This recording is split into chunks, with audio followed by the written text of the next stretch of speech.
ሁሌም ለራሴ ብቻ የሚል ሰው አያልፍለትም። እዚህ ዓለም ላይ አያልፍለትም። ቋንቋና ሰው ለራሴ ብቻ እኔ ብቻ ልደግ እኔ ብቻ ልለወጥ የሚል ሰው ሁሌም ውድቀት ላይ ነው። ሁሌም ዝቅታ ላይ ነው። ከፍታ የሚባል ነገር የለውም ህይወቱ ውስጥ ማለት ነው። ያ ሰው ካለፈለት እኔ ወድቃለሁ ብሎ ስለሚያስብ የሚያቃትን ነገር ለብቻው ብቻ እንደዚህ አጠራቅሞ ይዛታል።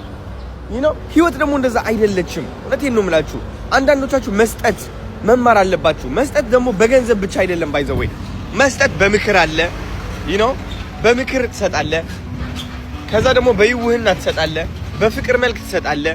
በእድል መልክ ትሰጣለህ። እድልህን አሳልፈህ ትሰጣለህ አንዳንዴ ካስፈለገም። እውነቴን ነው የምላችሁ። አንዳንዴ የሆነ በጣም በቃ ደደብ የሚያስብልህና ጅል የሚያስብልህ ነገር ምንድነው? እድልህን አሳልፈህ ስትሰጥ ነው።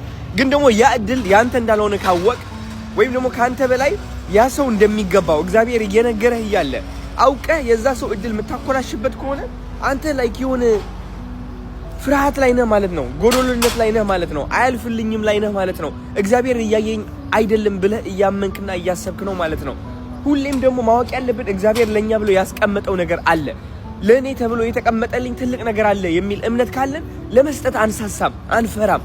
ስለዚህ መስጠትን ተማሩ በእናታችሁ። እወዳችኋለሁ።